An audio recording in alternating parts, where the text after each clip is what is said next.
رضي الله عنهم ئەوانە خوا لێیان ڕازی بووە خوای گەورە لێیان ڕازی بووە وەڕەضوا عنه و ئەوانیش ڕازی بوون لە پەروەردگار لە چاکەی پەروەردگار لەگەڵیان لە پاداشتی پەروەردگار بۆیان لەو ڕێزەی کە پەروەردگار لێینان وەڕەضوا عنه وأعد لهم جنات تجري تحتها الأنهار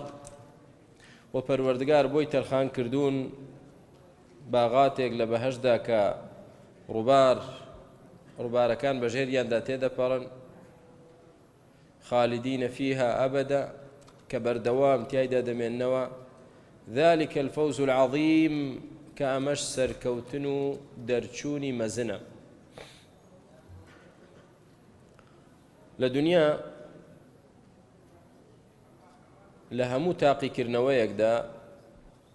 دەبینین خوێندکاران قوتابیەکان دەچن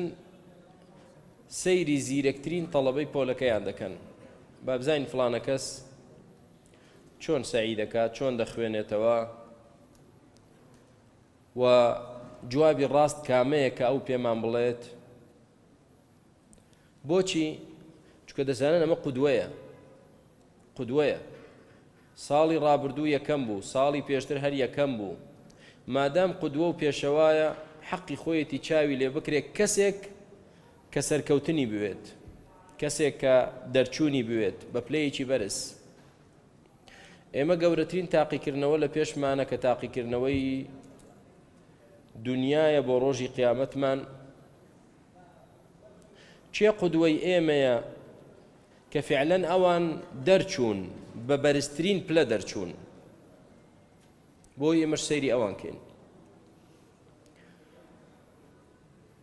دائما قسەی نەزەری شتێکە و واقعی عملی نمونەیەکی عملی کردەیی شتێکی ترە ئەوەندەی واقع عملیەکان کاریگەریان دەبێ قسە نەزەریەکان کاریگەریان نابێت ئەوەندە نایبێت بۆیە کەسێک کە دەبینێ لە واقعی حیاتدا کۆمەڵە کەسانێک هەن پێیان دەوترێ السابقون الأولون ئەوانە خوای پەروەردگار بۆ خۆی شایەتی بەرزترین پلەی بۆ داون شایەتی بۆ داون کە لێیان ڕازیە شایەتی بۆ داون کە بەهەشتی بۆ ئامادە کردوون شایەتی بۆ داون کە بەردەوام دەبێننەوە شایەتی بۆ داون کە ئەوانە فەوزی مەزن دەرچوون و سەرکەوتنی مەزنیان بەدەستێناوە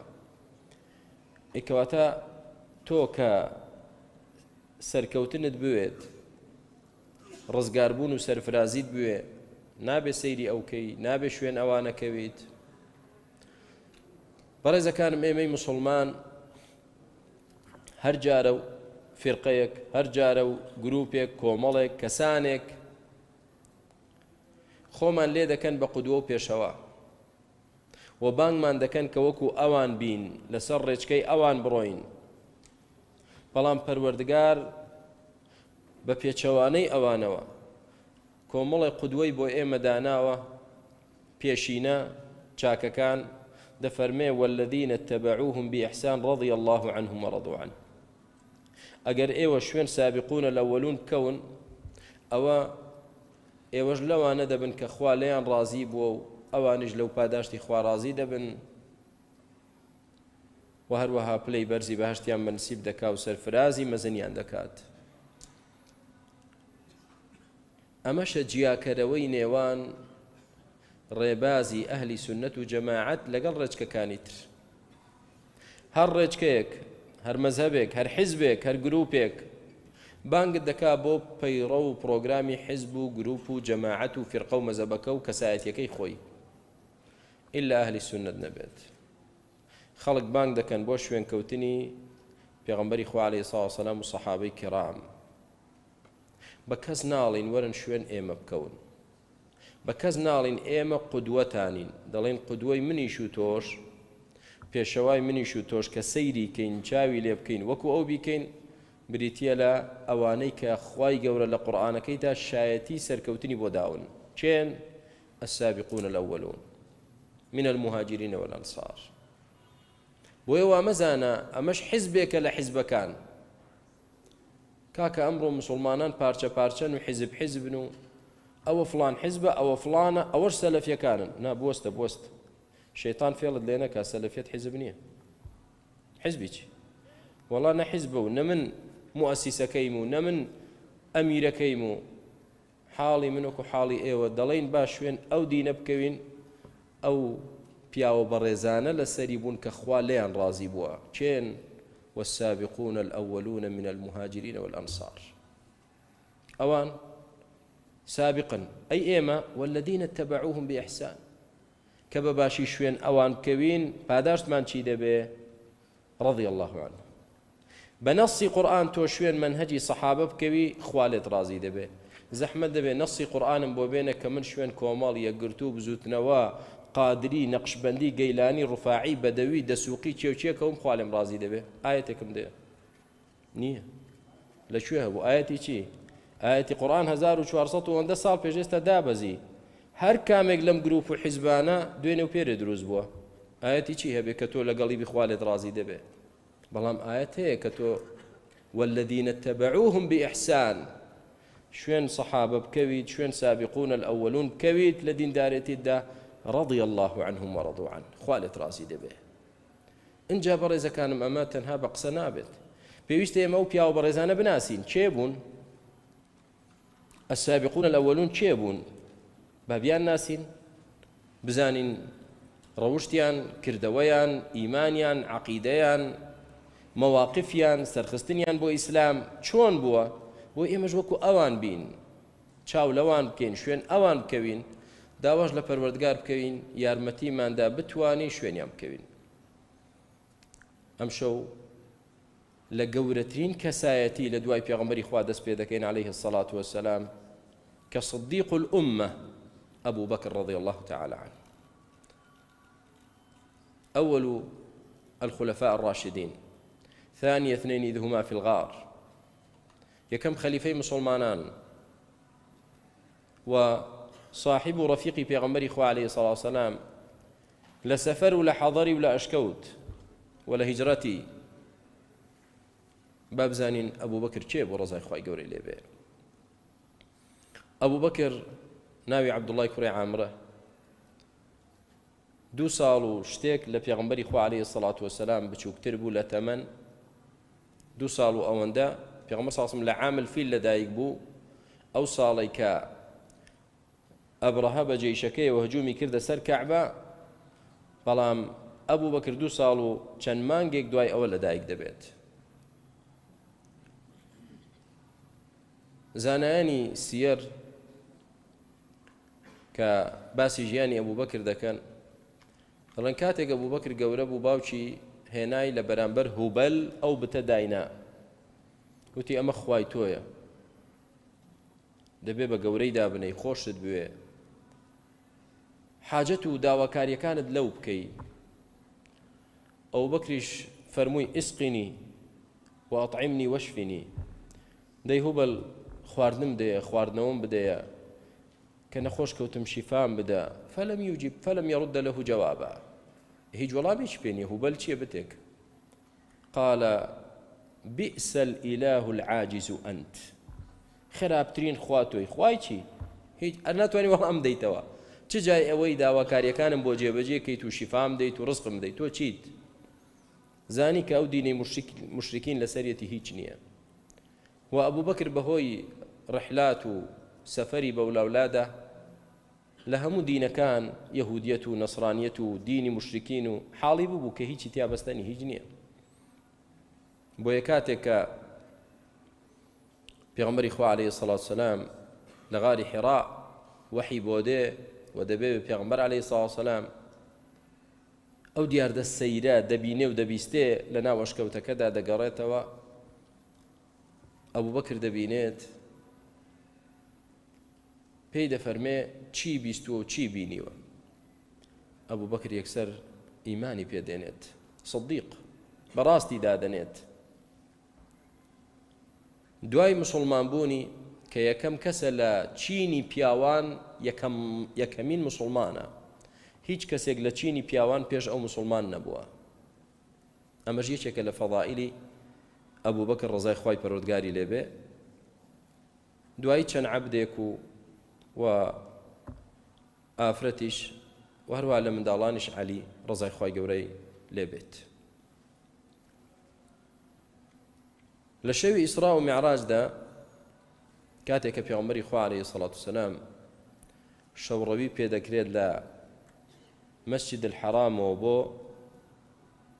قودس الأقصى بيت المقدس و لەوێشەوە عروجی پێدەکرێت و بەرز دەبێتەوە بۆ سەروی ئاسمانەکان، ئاسمانی حەوتەم. دوایی کە هەر لە هەمان شەودا دادەبەزێتەوە و دەگەڕێتەوە بۆ سبەی خەبەر دەداتە قوڕەیش پێغەمبەر عەلەیهی سەڵات وسەلام، دەفەرمێ من ئەم شەو چوومەتە قودس، لەوێشەوە چوومەتە ئاسمانی حەوتەم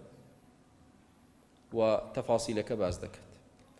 قوڕەیش یەکسەر کە عادەتیهم دەڵێن درۆ دەکەیت، تۆ بوهتان بە ناوی خواوە دەکەیت، ئەمە ئەسڵ و ئەساسی نێو قسەی تۆ. دەزانن ڕەفیقێکی دڵسۆزی هەیە، پشتیوانێکی بەهێزی هەیە کە ئەبوو بەکر ڕزای خوای لێبێ. ئەبوو بەکر لە شار نییە، کە دەگەڕێتەوە موشریکەکان دڵیان خۆشە، دەڵێن لە زمەیەکمان کەوتە دەست بۆ ئەوەی محەممەد عەلەیهی سەڵات وسەلام ئەبوو بەکری لێ بکەین، ئەبوو بەکر دوورخەینەوە لە محەممەد عەلەیهی سەڵات وسەلام، چونکە پشتیوانی بوو. بەڕاستی دادەنا ئەبوو بەکریش کەسایەتێکی مەزن و گەورە بوو لە ناو شاری مەککە. ئێستا ئەو کەسایەتیە مەزنە بەرزە بەڕێزە پشتیوانی پێغەمبەرکە عەلەیهی سەڵات وسەلام، ئەمە جانبی موشریکەکانی لاواز کردبوو. کە ئەبوو بەکر دێتەوە ناو شار موشریکەکان بەپەلە دەچنە بەردەمی، ئەی ئەبوو بەکر وەرە، ئەی نەمان وت، پێمان نەوتی ئەمە تەواو نییە، تۆ شوێن چیە کەوتووی چیە بەڕاست دەزانیوتی چی بۆ چی ڕووی داوە؟ وتی ساحیبەکەت دەڵێ ئەم شەو چوومەتە بەیت المەقدس، بۆ خۆت دەزانی بە وشتر چەند مانجی دەوێت تاوەکو دەگەیتە ئەوێ. وتی ئەوەندە ئەگەر پێم بڵێ چوومەتە ئاسمانیش باوەڕی پێ دەکەم. وتی وەڵا ئەوەش دەڵێ، دەوتی وەڵا پێش ئەوەی باسیشی کرد من باوەڕم پێێتی. ئەو کاتێک بە ئێمە دەڵێ پەروەردگار وەحی بۆ ناردووم، من لەسەر ئەوە باوەڕم پێی هێناوە، باوەڕم بەوەیە کە خوای پەروەردگار وەحی خۆی بۆ دەنێرێ، بۆ ئەمەیان گەورەترە یا شەوڕەوی و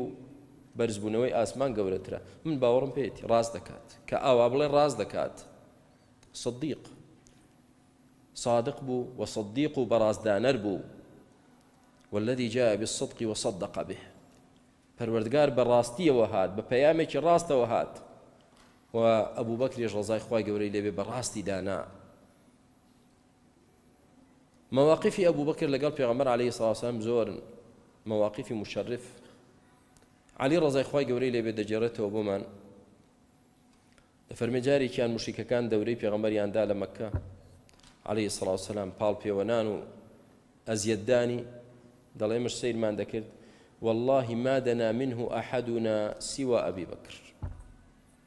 فەرمێ سوێن بەخوا کەس لە ئێمە نزیک نەبووە لە پێغەمبەر سەڵات وسەلام دیفاعی لێ بکات جگە لە ئەبوو بەکر. اینجا تفرغوا له وانصرفوا عن النبي عليه الصلاة والسلام. کە ئەبوو بەکر چۆ پێشەوە دیفاعی کرد، وازیان لە پێغەمبەر هێنا عەلەیهی سەڵات وسەلام هجومیان کردە سەر ئەبوو بەکر ڕزای خوای گەورەی لێبێت، کەوتنە سەری بە ئەزیەتدان و لێدانی. ئەبوو بەکری ڕزای خوای گەورەی لێبێ هەر دەیفەرموو ئەتەقتولون رجلا أن يقول ربي الله. باشە بۆ پیاوێک دەکوژن کە دەڵێ ربي الله، چ تاوانێکی هەیە، چ هەڵەیەکی باس کردووە، چ زەرەر و زیانێکی بۆ ئێوە هەیە. ئەگەر ڕاست بکەن، ئاوا خۆی دەکرد بە قەڵغان بۆ پێغەمبەری خوا عەلەیهی السەڵات وەسەلام. دوای ئەوە مشریکین کە بینیان ئەبوو بەکر هیچ حەلی نییە، بەردەوامە لە دیفاعکردن، اینجا بەوەش ناوەستێت، بەردەوامە لە داعوەکردن، صالح و مصلح. خۆی کەسێکی باشە دەیەوێت خەڵکی بێنتە سەر ئاینی پیرۆزی ئیسلام. کاتێک دەبینێت بیلالی حەبەشی ڕزای خوای گەورەی لێبێت لەژێر بەردی گەرم و لەسەر بەردی گەرم تعزیب دەدرێت، ئەبوو بەکر ڕزای خوای گەورەی لێبێت دەچێ بیکڕێتەوە دەڵێ بە چەند دەیفرۆش دەڵێن بە 5 ئۆقیە زێڕ ئەو بەکر دەڵێ فەرموو بەم دەنێ من ئازادی دەکەم دەیکڕێتەوە ئازادی دەکات نەک بۆ خزمەتکاری خۆی دەڵێن چەندێک شێتە ئەوە وەڵای وت بە ئۆقیەیەکی شتدا بە پێمان هەر پێمان دەفرۆشتی ئەو عەبدەڕەشە چییە کەچی تۆ شێت بووی 5 پێ بدا دەڵێ نەخێر ئێوە چەند شێت بوون واللهی داوای 100 ئۆقیەشتان کرد با لە زێڕ دەمدا پێتان بۆی ئەو عەبدە موسڵمانە ڕزگارکەم بەلای ئێوە پارە هەموو شتێکە بەلای منەوە موسڵمان هەموو شتێکە ئەو کارە وا مەزانن ئێوە منتان خەڵەتاند ئێوە خەڵەتێنران بیلال ڕزگار دەکات و لە دەستی مشریکەکان و هەروەها ئازادی دەکات بەردەوام دەبێت لە هەوڵدانی موسڵمانکردنی خەڵک تا کۆمەڵێک لە عەشەڕەی مبەشەرە لە سەردەستی ئەبوبەکر موسڵمان دەبن و دێنە ناو ئاینی پیرۆزی ئیسلام عوثمان و عومەر ڕزای خوایان لێبێ و هەروەها طەلحە و زوبەیر و سەعدی کوڕی ئەبی وەقاس دوای ئەوە مشریکەکان دەڵێن ئەبوبەکر نابێ ڕێگەی پێ بدەین بەردەوام بێ لەو کارەی با دەریکەین ئەبوبەکر دەردەکەن لە مەکە دەڕوات یەکێک لە پیاوماقوڵانی مشریکەکان کە ئیبن الدەغینەیە دەگەڕێتەوە لە ڕێگا دەبینێ ئەبوبەکر لە مەکە دەچێتە دەرە دەڵێ بۆچوە ئەی ئەبوبەکر ئەبوبەکر دەفەرمێ وەڵڵا قەومەکەم دەریان کردم لە شارەکەی خۆم دەفەرمێ بۆست پیاوێکی وەکو تۆ هی ئەوە نییە دەربکرێ یا لە شار بچێتە دەرەوە با تۆ ببیتە موسڵمانیش با شوێن محەممەدیش کەوتبی عەلەیهی سڵاو سەلام جا مەکە بە پیاوێکی وەکو تۆوە مەکەیە یعنی کەسایەتیەکەی ئەو ئەجینا حرمەتی مەکە و تەعظیمی مەکە لەلایەن خواوە ئەوە لە شوێنی خۆیەتی بەڵام ئەهلی مەکە بە پیاوێکی وەکو تۆوە پیاون چۆن دەبێت تۆ بچیتە دەرەوە وەرە من جیوارت دەکەم لە پەنای مندا بە کەس ناتوانێت دەستکاریت کە لە ناو عەرەبدا براکانم ئەو عادەتە جوانە هەیە خەسڵەتێکی جوان کە کەسێکیان وتی فڵانە کەس من پەنای دەدەم کەسی تر ناتوانێت دەست درێژی بکاتە سەر ئەبەدەن ڕێز لە یەکتر دەگرن طبعا لەوەدا چاکە کە لەسەر حەق یەکتر پەنا بدەن نەک لەسەر ناحەق ئیبن الدەغینە ئەبوبەکر دەگەڕێنێتەوە ناو شاری مەکە و بە مشریکەکان دەڵێ سەرانی قوڕەیش دەڵێ ئەبوبەکر لە جیواری مندایە لە پەنای منە کەس بۆی نییە لێ نزیک بێتەوە دەڵێن باش بەڵام مەرجمان هەیە مەرجەکەتان چییە لە ناو ماڵی خۆی با عیبادەت بکە با خواپەرستی بکە با نوێژ بکە قورئان بخوێنێ بەس نەیەتە دەرەوە بە ئاشکرا نوێژ و قورئان خوێندن نەکە چونکە ئەبوبەکر پیاوێکە لە کاتی قورئان خوێندن خۆی ناگرێت پیاوێکی ڕەقیقە دڵناسک و یعنی تەقوادارە طبعا ئێمە دەڵێن تەقوادار کە قورئان دەخوێنێ زۆر بە حەزینی و بە تەقواوە دەیخوێنێ ئافرەتانی قوڕەیش و گەنج و لاو و مناڵانی قوڕەیش بیبیستن تەسیریان تێدەکات نابێت لە ماڵ بێتە دەرەوە کاتێک کە قورئان دەخوێنێت ئەبوبەکر ڕەزای خوای گەورەی لێبێ ماوەیەک لەسەر ئیتیفاقە دەمێنێتەوە دوای هەست دەکا خواپەرستی و دینداری هەرەوە نییە من خۆم خواپەرست بم ئەرچی سەرشانمانە ئودعو إلی سەبیلی ڕەبیک دەچێت لە حەوشی ماڵەکەیدا مزگەوتێک دروست دەکا و دەست دەکا بە نوێژکردن و قورئان خوێندن ئافرەتان و مناڵ و گەنج و لاوانی قوڕەیش دێن لە دوورەوە سەیری دەکەن و متەئەثیر دەبن پێی کە فعلا پیاوێکی بە تەقوا و پیاوێکی بەڕێزە گوێ بۆ قورئانەکەی دەگرن بێگومان قورئان کە کەسێکی تەقوادار و دەنگ خۆش بیخوێنێتەوە تەئسیری ئیجابی زۆر دەبێت لەسەر ئەو کەسانەی گوێ بۆ دەگرن نابینن جار وایە کافرە ئێستا بە تایبەتی لە یوتیوبەوانە کە بڵاو بۆتەوە کافرێکە ئەوە بە دیار قورئان خوێنێکی موسڵمانەوە واقی وڕما و شۆک بۆ سەرسامە تێشی ناگا بەس دەزانێت ئەو کەلامە ئەو قورئانە جیایە لە قسەی مرۆڤ جیایە لە گۆرانی و لە مۆسیقا و لە چی و لە چی متەئەثیر دەبن مشرکین کە ئەوەیان بینی ترسان وتیان ئەبوبەکر بەردەوام بێ لەسەر ئەوە هەرچی گەنج و لاو و مناڵ و ئافرەتمان هەیە لە دەستی دەدین هەمووی موسڵمان دەبن هەمووی کاریگەری قورئان دێتە سەریان وتیان ئیبن الدەغینە وەرە ئیتیفاقمان وا نەبوو ئەویش دەچێتە لای ئەبوبەکر دەڵێ ئەی ئەبوبەکر کارێک مەکە من شەرمەزار بم ئیتیفاقی من لەگەڵ تۆ و لەگەڵ ئەوان ئاوا بووە جایان ئەوەیە لە جیوار و پەنای من دەردەچیت یا ئەوەیە لەو مزگەوتە دەردەچیت و دەچیتەوە ناو ماڵەکەی خۆت ئەو بەکر ڕزای خوای گەورەی لێبێ دەفەرمێت تەواو سوپاست دەکەم مەمنونتم هیچی تر پەنای تۆم ناوێ من لە پەنای خوای پەروەردگارم چی دەکەن بابیکە بەردەوام دەبێ ڕزای خوای پەروەردگاری لێبێ تا کاتی هیجرە دێت هیجرەت دەکەن سەحابە ئیزن دەدرێن بە هیجرەتکردن ئەبوو بەکر بەیانی و ئێوارە دێتە لای پێغەمبەر عەلەیهی سڵاو وسەلام ئەی پێغەمبەری خوا ئیزنم دەدەی منیش بڕۆم هیجرەت بکەم پێغەمبەری خوا عەلەیهی سڵاو وسەلام پێی دەفەرمێ سەبرت بێ ئەبوو بەکر تۆ پەلە مەکە جارێ تۆ مەڕۆ بۆ سەیری مەکانەتی ئەبوو بەکر کە لای پێغەمبەر سڵاو وسەلام فەرمێن لەوەیە من و تۆ بەیەکەوە بڕۆین پێغەمبەری خوا عەلەیهی سڵاو وسەلام کە ئەوەی پێ دەفەرمێ ئەبوو بەکر زۆر دڵخۆش دەبێ یعنی پێغەمبەری خوا بۆ ئەوە منی هێشتۆتەوە چەند ڕۆژە دەمەوێ هیجرەت کەم لەگەڵ موسڵمانان بڕۆم بۆ مەدینە هەر دەفەرمێ بوەستە مەڕۆ جارێ دیارە دەیەوێ لەگەڵ من بێت من لەگەڵ ئەو بم چ فەضڵێکە و چ نعمەتێکە چ ڕێزێک و پلە و پایەیەکە پێغەمبەری خوا عەلەیهی سڵاو وسەلام حەزکا لەگەڵ تۆ سەفەرکە ئای ئەبوو بەکر ڕزای خوای گەورەی لێبێ دەکەونە ڕێگا دەردەچن لە مەککە مشریکینە و خەبەرە دەزانن بڕیار دەدەن هەر کەسێک محەممەد و هاوڵەکەی ئەبوو بەکر بگرێت بیگەڕێنێتەوە بە زیندوی بێ بە مردووی بێ ئەوەندە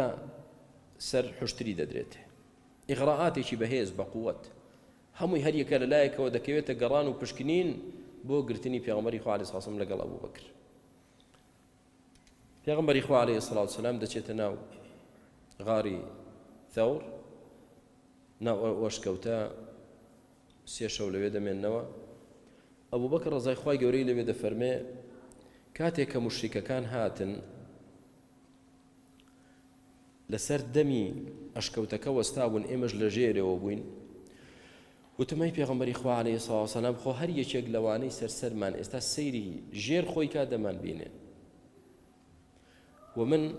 پیاوێکم لە موسڵمانان هیچم زیاتر نییە لەوان کە لە ناویشتم پیاوێک لە ناوچوو بەڵام دینەکەی خوا تۆ دەیگەێنیت ئەی پێغەمبەری خوا عەلەیهی سڵاو وسەلام زۆر ترسم هەیە پێمان بزان و زەفەرت پێبەرن پێغەمبەری خوا عەلەیهی سڵاو وسەلام دەفەرمێ ئەی ئەبوو بەکر مەترسە خەفەت مەخۆ ما ظنك باثنين الله ثالثهما تۆ دەبێ گومانت چۆن بێ بەرامبەر دوو کەس کە سێهەمیان پەروەردگارە جەلە جەلالوه هەر کۆمەڵێک هەر دەستەیەک هەر کەسانێک خوای گەورە لەگەڵیان بێ بێگومان سەرکەوتون بێگومان پارێزراون جابا یەک کەس بێ با دوو کەس بێ کە خوای گەورە لەگەڵی بوو بەهێزترین شت لەگەڵیەتی بەڵام با مەلاین خەڵکت لەگەڵ بێ ئەگەر خوا لەگەڵت نەبوو لە بەرامبەرت بوو نەک لەگەڵ تۆ بێ بەخوا هەر تێدەشێت و کۆتاییت پێدێ إذ يقول لصاحبه لا تحزن إن الله معنا يقول لصاحبه بنص قرآن پەروەردگار ئیثباتی کرد کە ئەبوو بەکر صاحب و هاوڵی محەممەد عەلەیهی سڵاو وسەلام ئێستا ئەمڕۆ کەسانێک بێن قسە بە ئەبوو بەکر بڵێن یا بڵێ ئێمە ئەبوو بەکرمان ناوێت ئەمە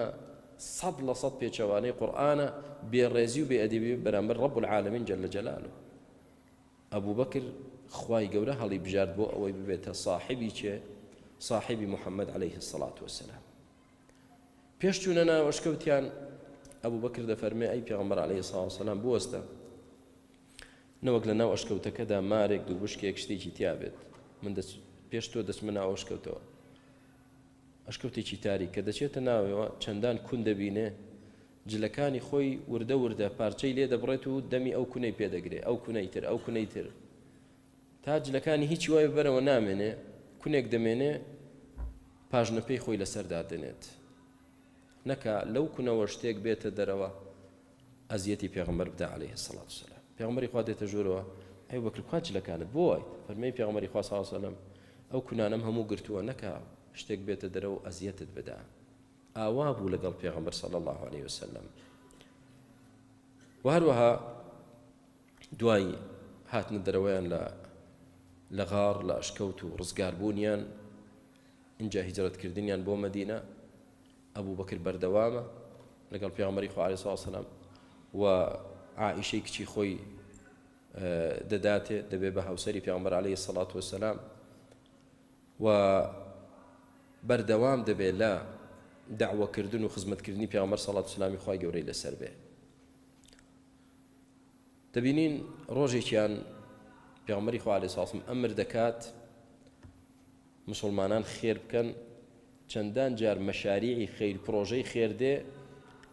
پێویستە پارەیەک لە بەردەست دابێ بۆ ئەو پرۆژە خێرە. مەثەلا ماڵێک دەسووتێت، لافاو کۆمەڵێ ماڵ دەبات و لێیان دەقەومێ، نەخۆشێک هەیە حاڵەتێکی زەروریە و پێویستی بە هاوکاریە، چەندان حاڵەتی پێویست دێت. پێغەمبەری خوا عەلەیهی سەڵات وسەلام کە داوا لە سەحابە دەکا کۆمەک و هاوکاری کۆکەنەوە. عومەر ڕەزای خوای گەورەی لێ دەفەرمێ ئەگەر هیچ ڕۆژێک لە هیچ کارێکی خێردا پێش ئەبوو بەکر نەکەوتبمەوە، ڕەجام وایە ئەمڕۆ پێش ئەبوو بەکر بکەمەوە. نیوەی ماڵەکەی دەهێنێت، نیوەی ماڵەکەی، ڕێک ماڵەکەی دەکاتە دوو بەش، نیوەی دەهێنێ لە بەردەستی پێغەمبەری خوا دایدەنێ عەلەیهی سەڵات وسەلام. پێغەمبەر سەڵڵاهو عەلەیهی وسەلەم خوا لەسەر دەفەرمێ ئەی عومەر ما ئەبقەیتە لئەهلک، چیت هێشتەوە بۆ خێزان و مناڵت، چیت هێشتەوە؟ تۆ دەبینم ماڵەکەت زۆرینەی هێناوە. دەفەرمێ ئەبقەیت لەهم مثله، ئەی پێغەمبەری خوا سەڵڵاهو عەلەیهی وسەلەم بێخەم بە هاوشێوەی ئەوەی هێناومە ئەوەندەم بۆ هێشتوونەتەوە، واتە کردومەتە دوو بەش. دڵی خۆشە ڕەزای خوای گەورەی لەوێ. ئەبوو بەکر دێ هەموو ماڵەکەی هێناوە. پێغەمبەر سەڵڵاهو عەلەیهی وسەلەم فەرمێ ما ئەبقەیتە لئەهلک، فەرمێ ئەبقەیت لەهم الله وەڕەسوولە. چت هێشتەوە بۆ خێزان و مناڵت؟ فەرمێ خوای گەورە ماوە و خوای گەورەش ڕازقە و تۆش لە ژیاندا ماوی ئەی پێغەمبەری خوا عەلەیهی سەڵات وسەلام، دڵنیام ناهێڵی هیچ خێزانێکی مسلمان بەچی بکەوێت. عومەر ڕەزای خوای گەورە لێ بێ کە ئەوە دەبینێ فەرمێ والله لن أسابقك إلى شيء بعد ذلك أبدا. تەواو تۆبە جاریش تر من پێشبڕکێ لەگەڵ تۆ ناکەم، محاولە ناکەم لە هیچ شتێکدا بگەمەوە تۆ، چونکە ناگەم بە تۆ ناگەم. ڕەزای خوای پەروەردگاریان لێ بێت. ڕۆژێکی تر پێ ئەبوو بەکر ڕەزای خوای گەورەی لێ بێ هەر لەگەڵ عومەر لە شتێک ساردیەک دەکەوێتە بەینیان، بەپەلە ئەبوو بەکر دێ بۆ لای پێغەمبەر عەلەیهی سەڵات وسەلام. کە دێ بۆ لای ئەبوو بەکر جلەکەی خۆی هەڵکردووە ئاوا چۆن ئینسان کە بەپەلە بڕوا هەڵی دەکا بۆی نەکەوێ. پێغەمبەری خوا عەلەیهی سەڵات وسەلام لە دوورەوە دەفەرمێ هاوڵەکەتان کە ئەبوو بەکر ڕەزای خوای گەورەی لێ بێ فەقەت غامر، ئەکید شتێک ڕووی داوە، تووڕەیە، سەلام دەکات. ئەبوو بەکر ڕەزای خوای گەورەی لێ بێ اینجا دەفەرمێ إني كان بيني وبين ابن الخطاب شيء وأسرعت إليه ثم ندمت فسألته أن يغفر لي فأبى علي فأقبلت إليك. فرمي پێغەمبەری خوا عەلەیهی سەڵات وسەلام شتێک لە مەقاڵەیە کەوتە بینی من و عومەرەوە ڕەزای خوای لێ بێ. بەپەلەش چوومەوە لای عومەر داوای لێبوردن و گەرنازاییشم لێ کرد، ئاوا بوون سەحابە ڕەزای خوای لێ بێ. هەر شتێک ڕوویدا بە مرۆڤە هەڵە ڕوو دەدات، بەڵام بەپەلە پەشیمان دەبوونەوە. وەنەدیمت دەفەرمێ بەپەلە پەشیمان بوومەوە، داوام لێ کرد گەرنم ئازاکە لێم ببوورێ بەڵام نەیکرد، ئەوەتە من بەپەلە هاتوومەتە لای تۆ. پێغەمبەر عەلەیهی سەڵات وسەلام دەفەرمێ يغفر الله لك يا أبا بكر، يغفر الله لك يا أبا بكر، يغفر الله لك يا أبا بكر. خوای گەورە لێت خۆش بێ ئەبوو بەکر، خوای گەورە لێت خۆش بێ، خوای گەورە لێت خۆش بێ. یعنی بۆ خۆتت بێ تاقەت کردووە. ثم إن عمر ندم، عمر کە پەشیمانیەکەی ئەبوو بەکری قبول نەکرد وەگەرنی ئازا نەکرد، ئێستا بیر دەکاتەوە نەدەبووە بکەم، پەشیمانە. بەپەلە ڕادەکا بۆ ماڵی ئەبوو بەکر پێ بڵێ کاکە گەردەم ئازا کردی، ئێستا تۆ من عەفووکە. ئەبوو بەکر لە ماڵ نییە، دەزانێت یەکسەر چۆتە لای پێغەمبەر عەلەیهی سەڵات وسەلام. بەپەلە ڕادەکا عومەریش دەگاتە لای پێغەمبەر عەلەیهی سەڵات وسەلام. کە دێت قسەکە تەبعەن باز دەکا دوای سەلامکردن. پێغەمبەری خوا عەلەیهی سەڵات وسەلام یەتەمەعەڕ وەجهوه، دەموچاوی دەگۆڕێت، تووڕە دەبێ، سوور هەڵدەگەڕێ. دیارە پێغەمبەری خوا تووڕەیە. لە چێ تووڕەیە و بۆ تووڕەیە؟ حتى أشفق أبو بكر فجثى على ركبتيه. أبو بكر دەترسێ پێغەمبەری خوا تووڕە بووە لەم مەوزوعە، دەکەوێتە سەر دوو چۆکەکانی دوو چۆک دادەدات لە بەردەم پێغەمبەر صلی الله عليه وسلم. دەفەرمێ والله إن كنت أظلم، ئەی پێغەمبەری خوا من خەتابار بووم ئەو ئینسافە ئەو تەقوایە ئەو ئیمانە ئێمە کە کێشەیەک کێوتە بینی ئێمە و برایەکمانەوە دەمانەوێت کە یەکێک بکەین بە حەکەم هەر چۆنێ بێت تەسیری تێ بکەین کە بڵین ئێمە لەسەر حەق بووین بەرامبەرەکەم ناحەق بوو ئێستا عومەر بەعەکسەوە فەرمێ ئەی پێغەمبەری خوا سەڵ من خەتابار بووم بەڵام پێغەمبەری خوا تووڕەی عەلەیهی السەڵات وەسەلام دەفەرمێ چی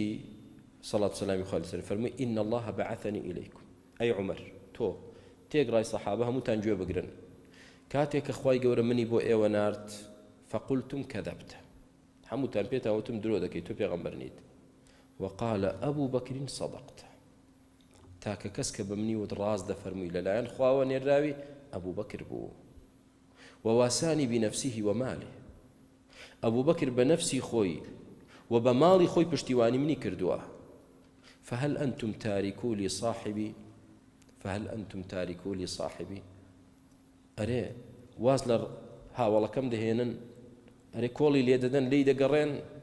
سبحان الله پێغەمبەری خوا تووڕە بوو بۆچی بۆ ئەوەی جارێکی تر ئەبوو بەکر ڕەزای خوای گەورە لێبێت تووڕە نەکرێت لەگەڵ ئەوەشدا دەفەرمێ من خەتابار بووم بەڵام بۆچی تووڕە بوو ئێکە هاتە ماڵەکەت ئەی عومەر وتی من پەشیمانم داوای لێبوردنی کرد دەبێ لێی خۆش بی دەبێ عەفوی کەی نەک ئەبوو بەکر بەو شێوازە مامەڵەی لەگەڵ بکرێ ئەبوو بەکر جیایە هەمووتان وتتان کەذەبتە تەنها عومەر فەرمووی سەدەقت و پشتیوانی کردم بە ماڵی خۆی بە نەفسی خۆی دەبێ قەدری ئەوەی بزانن ئایا واز لە صاحبەکەی من دەهێنن لەمە دوا بزانن قەدری ئەبوو بەکر چێیە قسەیەکی تر یەکێ لە خەدەمی ڕەسوولی خوا عەلەیهی سڵاو وەسەلام یەکێ لە سەحابە پێغەمبەری خوا عەلەیهی سڵام پارچە زەویەک بە ئەویش و پارچە زەویەکی جیرانی ئەویش بە ئەبوو بەکر دەدا لەسەر شتێک درەختێک دەبێتە دەمەقاڵەیان مرۆڤە تەبیعی ئەو شتە ئەبوو بەکر ڕەزای خوای گەورەی لێ دەفەرمێ ئەگەر لێی گەڕێی بۆ من ئەو دەڵێ لێی ناگەڕێم بۆ تۆ بۆ منە ئەو دەڵێ لە سنووری مندا دڵ لە سنووری مندایە ئەبوو بەکر یەکسەر دەگەڕێتەوە لای صاحبەکەی خۆی بۆ لای پێغەمبەر صلی الله علیه وسلم ئەو سەحابەیەش بە دوای دەکەوێت دەزانێت خەتەرە عەشیرەتی ئەو سەحابەی تر دەڵێن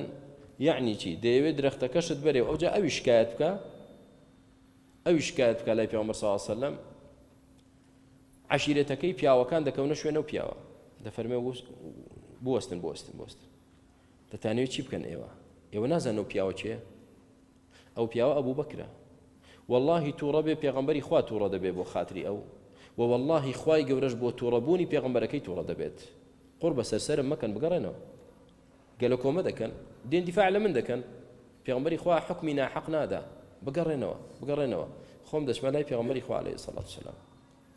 ئەنجا دەچێت بۆ لای پێغەمبەری خوا عەلەیهی سەڵات وسەلام ئەبوو بەکر قسەکەی بۆ جێژێتەوە وەکو خۆی و ئەویش دەیجێڕێتەوە ئەبوو بەکر ڕەزای خوای گەورەی لێبێ کە پێغەمبەری خوا صلی الله علیه و سەلەم دەفەرمێ قەزیەکە بەو شێوازەیە ئەبوو بەکر دەست دەکا بە گریان و دەڕوات دەفەرمێ ئەی پێغەمبەری خوا صلی الله علیه و سەلەم هاوڵەکەم ئاوایە و ڕەفیقەکەم جیرانەکەم ئاوایە و مەدحی دەکات بەرحاڵ ئەبوو بەکر نەبوو بەو پیاوە بەڕێزە ئەگەر خاوەنی ئەو ئیمان و تەقوایە نەبوایە ڕەزای خوای گەورەی لێبێت کە باسی وفاتی پێغەمبەرکەین عەلەیهی سڵات وسەلام بەهێزترین پیاوی ئیسلام کە دیار بوو عومەرە ڕەزای خوای لێبێ خالیدی کوڕی وەلیدە ئەو پیاوە مەزنانەی کە لە حەدیثێکدا پێغەمبەر صلی الله علیه و سەلەم دەفەرمێ لەو سەلەکە الفاروق فەجًا لەسەلەکە الشەیطان فەجًا غەیرە فەجه عومەر بە ڕێگایەکدا بڕوا شەیطان ڕادەکات لەو ڕێگایە دەزانێت چی لەگەڵ عومەر پێ ناکرێت چێت سەر ڕێگایەکی تر هەمومان بەوە عومەر دەناسین کە عومەر پیاوێکی بەهێز حازم بەڵام لە مەواقفدا دەردەکەوێت بەوە نییە کە ئەبوو بەکر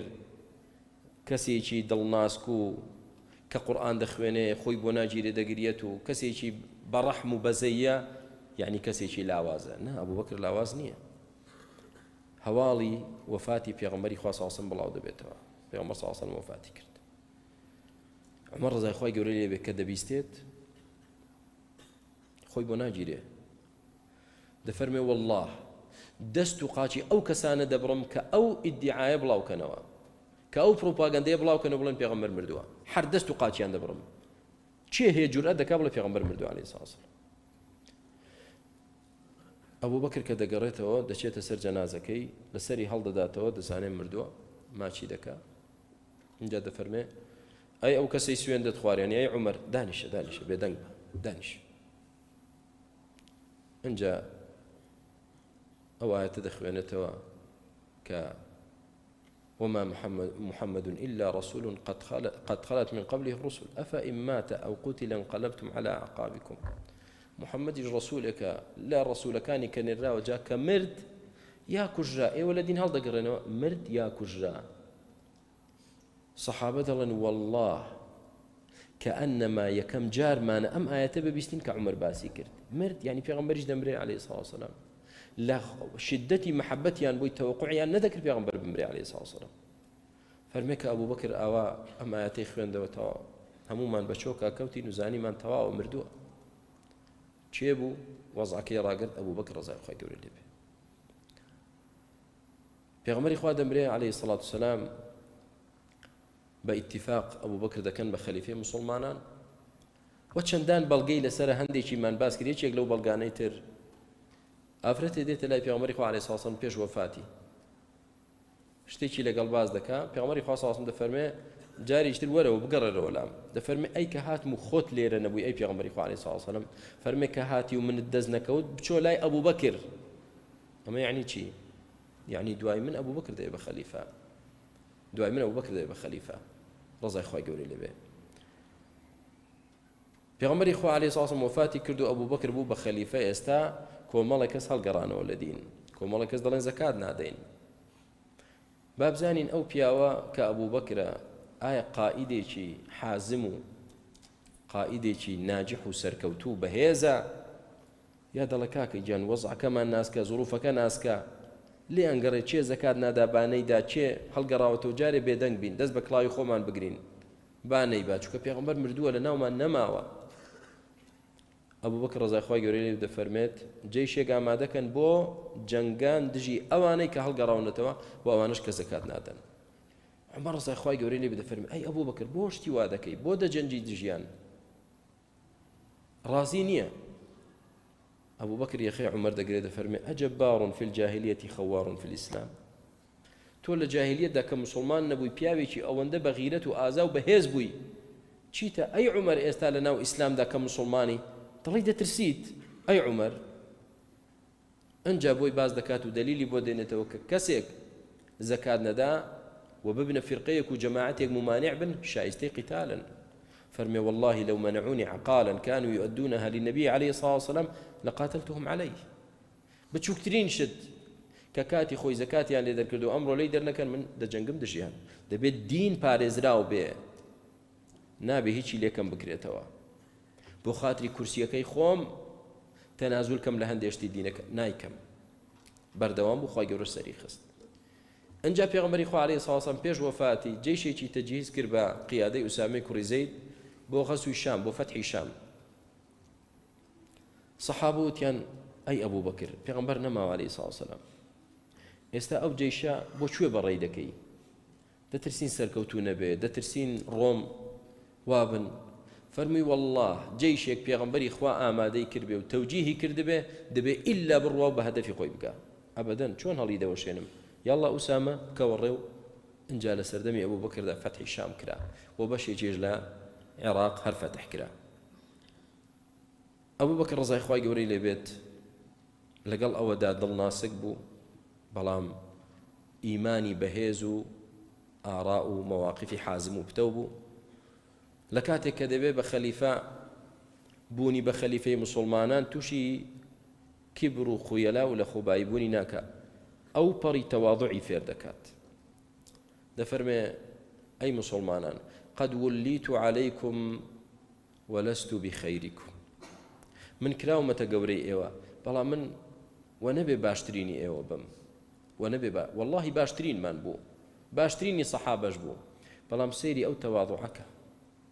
فرمي من كراومة قورتان بلا من خۆم بە باشترین نازانم لە ئێوە. ئەبوو بەکر ڕەزای خوای گەورەی لێ بێ تێڕوانینی بۆ پارە چۆن بوو؟ وەکو خادمێک نەک وەکو سەییدێک. چونکە ماڵ و سامان، ماڵ ئەفضەڵ خادم وەئەسوەء سەیید. ماڵ کە خزمەتکارت بێ باشترین شتە، ماڵ بۆ خزمەتی خۆت و دینەکەت و خزمەتی مسلمانان. بەڵام کە ماڵت کردە سەیید و گەورەی خۆت، خراپترین سەییدە ماڵ گەورەت بێت. کە ماڵت خستە ژێر پێت بەرزت دەکاتەوە، کە ماڵت خستە سەرسەرت داد دەبەزێنێ و ڕسوات دەکات. بۆیە ئەبوو بەکر ڕەزای خوای گەورەی لێ بێ ئەوەندەی ماڵ دەبەخشی، مسلمانی ڕزگار دەکرد، عەبد و کۆی لێ ڕزگار دەکرد، و کە پێغەمبەری خوا عەلەیهی سەلام داوای کرد بە هەموو ماڵی خۆی دەهێنە بۆ، چونکە ماڵ وەکو خادمێک سەیری دەکرد، نەک وەکو سەییدێکی خۆی و گەورەیەکی خۆی. لە مەواقیفەکانی ئەبوو بەکر ڕەزای خوای گەورەی لێ بێ کاتێک کە پێغەمبەری خوا عەلەیهی سەلام دەمرێ، پێشتر فەرموویەتی ئێمەی پێغەمبەران هیچ شتێک بە میرات جێ ناهێڵین. فاتیمەی کچی پێغەمبەری خوا عەلەیهی سەلام داوای میراتی باوکی دەکات. ئەبوو بەکر ئێستا خەلیفەیە، ناڵەجا ئەمە کچی پێغەمبەرە عەلەیهی سەلام، کچی پێغەمبەر، من چۆن دەتوانم بڵێم نە؟ دەفەرمێ ئەی فاتیمە هیچ حەقێکت نییە، پێغەمبەری خوا میرات جێ ناهێڵێت، ئەوەی جێهێشتۆ بۆ بەیتولمالە. بەڵام لە هەمان کاتدا خێزانی پێغەمبەریش کە کچی خۆیەتی عایشەیە، کە کچی ئەبوو بەکرە، هەر بەویش دەڵێت تۆ هیچ حەقێکت نییە لەوەی کە پێغەمبەری خوا جێهێشتووە. کەواتە ئەو کەسە دەتوانێت قیادە بکە کە فەرق نەکا لە بینی کوڕە مەسئولێک و کچە مەسئولێک لەگەڵ کچە فەقیرێک و کوڕە فەقیرێک، و لەگەڵ کوڕی خۆی و کچی خۆی. ئەجینە کەسێکی عادل نابێ و دادپەروەر نابێ، سەرکەوتوو نابێت. و لە خوتبەی وەرگرتنی خەلافەتیدا فەرمووی چی؟ قائیدی متمانە بەخۆبوو ئاوایە. فەرمووی القوي فيكم ضعيف عندي حتى آخذ منه حق الضعيف.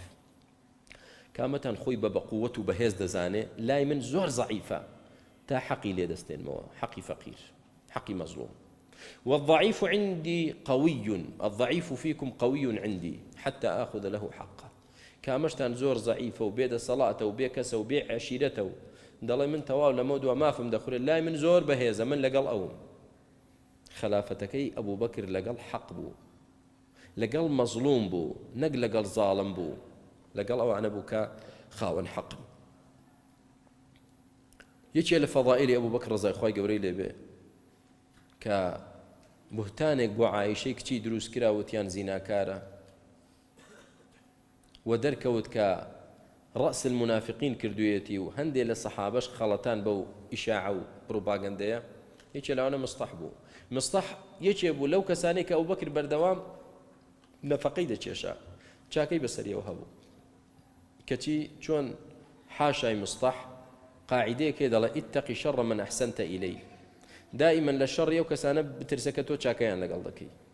چاکە لەگەڵ کرد، چاکە لەگەڵ کرد، لە پڕێکا زەفەرت پێ دەبات و لە پشتەوە خەنجەرێک لێدا، وتمان حاشای ئەو خەڵکانێک هەیە ئاوایە. ئێستا مستەح تووشی مووقفێک بوو کە غەڵەت بوو، ڕەزای خوای لێ بێ، هات ئەوژوتی عایشە داوێن پیسی کردووە، پروپاگەندە منافق بڵاوی دەکەنەوە، مسلمانی ساویلکەش بە دوای دەکەون، دەبنە جسر بۆ بڵاوکردنەوەی. ئەبوو بەکر ڕەزای خوای گەورەی لێ بێ سوێندی خوارکتی لەمە و دووە هەرچی چاکەیە لەگەڵت ناکەم، بەردەوام من چاکەم لەگەڵ تۆ دەکرد. ئێستا ئەوە وەفاکەتە. خوای گەورە ئاەتی ناردە خوارەوە ولا یەئتەلی ئولو الفەضل منکم والسعة، ئەوانەی کە خاوەن فەضڵن، خاوەن چاکەن، با سوێن نەخۆن بڵێن لەمە دووە چاکە لەگەڵ کەسێک ناکەین کە خراپەی لەگەڵ کردی، نە، لێیان خۆش من عەفویان کەن، حەز ناکەن خوا لێتان خۆش بێ. فەرمووی وەرە ئەی مستەح ئەو عەفوم کردی قەیناک، ئەو بوهتانت بۆ کچەکەم کرد، بەڵام عەفوم کردی، لەبەر خوا عەفوم کردی. ئەوە ئەبوو بەکر بوو بەشێکی کەم لە ژیانی ئەبوو بەکر ڕەزای خوای گەورەی لێ بێت. و ئیبن عومەر ڕەزای خوای گەورەی لێ بێت دەفەرمێ ئێمە لە سەردەمی سەحابەدا دەمانوت چی؟ دەمانوت باشترین کەس لە دوای پێغەمبەر صلی الله علیه و ئەبوو بەکرە، لە دوای ئەبوو بەکر عومەرە، لە دوای عومەر عوثمانە، دوای دەوەستاین، تەفاضڵمان نەدەکرد چێ لە چێ باشترە. محەممەدی کوڕی حەنەفی، محەممەدی کوڕی عەلی کوڕی ئەبی طالب ڕەزای خوای گەورەی لێ بێ دەفەرمێ بە باوکم وت کە عەلی کوڕی ئەبی طالبە، من خير الناس بعد رسول الله خيرترين وشاكترين كز لدواي بيغمر أي علي أي باوكا قال أبو بكر قلت ثم أي قال عمر لدواي أبو بكر عمر دفرميت ترسام سيهميان بڵێ عوسمان بەڵام وتم تۆی ئەی باوکە سێهەم کەس تۆی لە ئیسلامدا سێهەم پیاو فەرمی ما ئەنا ئیلا رەجل من المسلمین من یەکێکم لە مسلمانە باسی من مەکە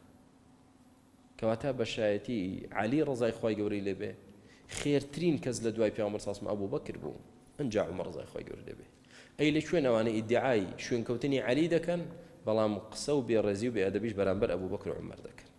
ئەمە دوو شتی لێک جیاوازە ڕاز ناکەن شوێن عەلیش نەکەوتون سوێن بەخوا دوای براکانم دوای 2 ساڵ و 3 مانگ و 22 ڕۆژ لە خەلافەت کە ئەویش تەمەنی دەگاتە تەمەنی پێغەمبەری خوا ساسم 63 ساڵ ئەبوو بەکر ڕەزای خوای گەورەی لێبێ نەخۆش دەکەوێت و وەسیەت دەکا کە لە دوای خۆی عومەر بێتە خەلیفە و وەفات دەکا ڕەزای خوای گەورەی لێبێ